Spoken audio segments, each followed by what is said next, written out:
Assalamualaikum warahmatullahi wabarakatuh. Alhamdulillah ketemu lagi dengan Endra Junot.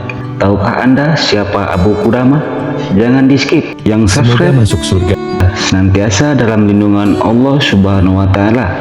Diberi kesehatan paripurna dan rezeki yang melimpah ruah. Amin ya rabbal alamin.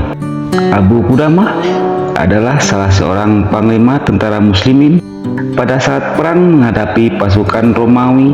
Berkata, Saat itu, saya menjadi panglima. saya menyerukan untuk berjihad di jalan Allah. Tiba-tiba datang seorang wanita yang membawa selembaran dan sebuah dompet. Dia menyerahkan kertas tersebut kepadaku untuk dibaca dan dilihat apa di dalamnya. Ternyata di dalam kertas tersebut terdapat tulisan dengan nama Allah yang Maha Pengasih dan Maha Penyayang, dari umat Allah yang muslim untuk panglima perang tentara muslim. Keselamatan Allah semoga untukmu. Sesungguhnya engkau mengajak kami untuk jihad di jalan Allah. Namun tidak ada kekuatan untukku untuk melakukan jihad dan tidak mampu melakukan perang. Adapun di dalam dompet ini terdapat jalinan rambutku. Silakan engkau ambil jalinan ini dan ikatlah kudamu dengannya. Semoga Allah memberi sedikit pahala orang-orang yang berjihad kepadaku.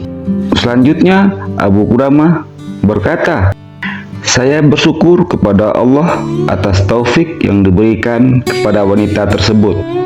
Saya pun tahu bahwa kaum muslimin sadar akan kewajibannya dan bahu-membahu menghadapi musuh.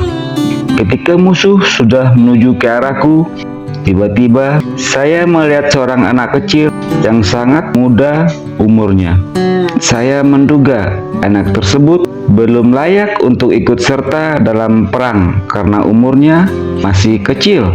Karena rasa belas kasih kepadanya, saya pun melarang ikut perang.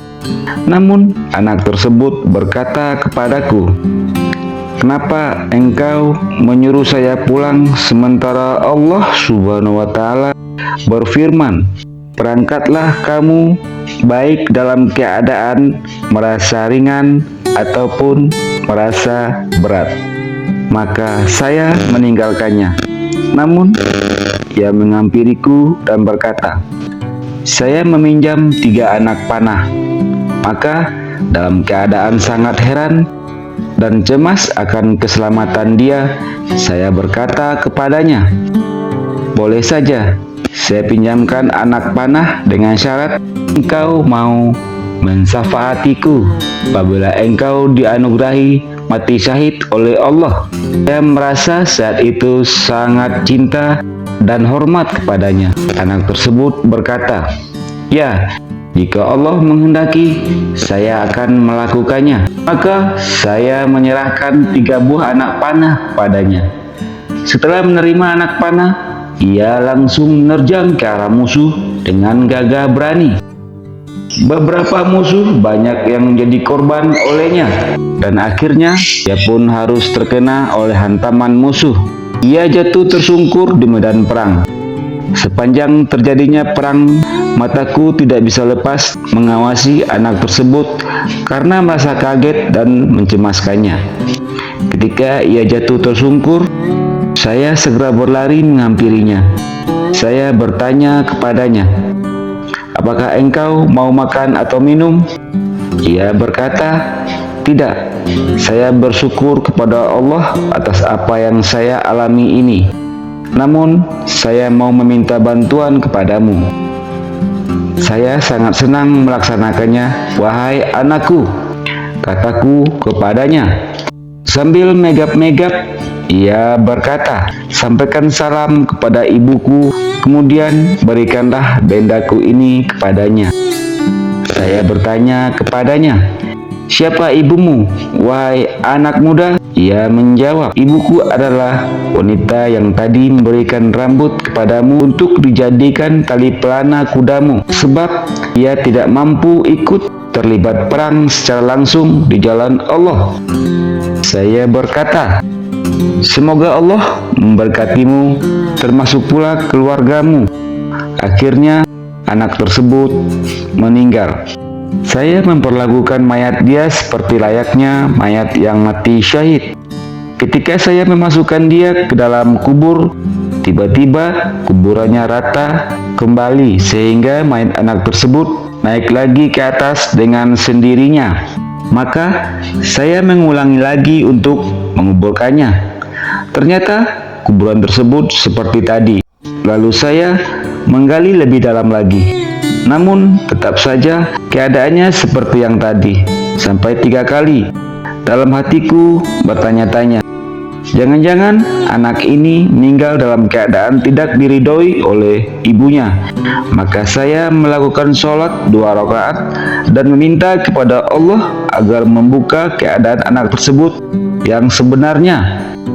Tiba-tiba saya mendengar ada orang yang berkata, "Wahai Abu Qudamah, tinggalkan saja wali Allah ini." Maka saya meninggalkannya dan membiarkan dalam keadaan apa adanya. Saya mengetahui bahwa antara Allah dan diri anak tersebut ada hal lain yang tidak saya ketahui. Ketika saya sedang berbicara dalam hatiku, tiba-tiba muncul seekor burung. Lalu burung tersebut memakan anak itu dan langsung terbang. Saya sangat heran. Langsung saja saya menuju ke rumah ibunya untuk melaksanakan wasiatnya. Ketika sampai di tempat wanita itu, ia berkata kepadaku, "Wahai Abu Qudamah, apa yang menjadikan engkau datang ke sini? Apakah engkau datang untuk bertakziah atau engkau datang untuk mengucapkan selamat?" Saya heran dan bertanya kepada wanita itu, "Apa maksudnya?" Ia pun berkata, "Jika anakku telah meninggal, biasa engkau datang dalam rangka takziah. Sedangkan jika anakku meninggal jalan Allah dan meraih syahid, engkau datang dalam rangka mengucapkan selamat." Selanjutnya, saya menyampaikan kejadian yang menimpa anaknya, termasuk menceritakan burung yang memakannya. Wanita tersebut berkata, "Sungguh Allah Subhanahu wa Ta'ala telah mengabulkan doanya." Saya bertanya kepada dia, "Memang kenapa dia?" "Sesungguhnya anak itu selalu berdoa kepada Allah di saat sholat, di saat menyendiri, waktu pagi dan sore dengan doa, 'Ya Allah, kumpulkanlah saya dengan para syuhada di dalam tembolok burung.'" Setelah mendengar kabar tersebut, saya meninggalkan dia dan saya mengetahui kenapa Allah memberikan kemenangan untuk mengalahkan musuh karena berkah anak tersebut.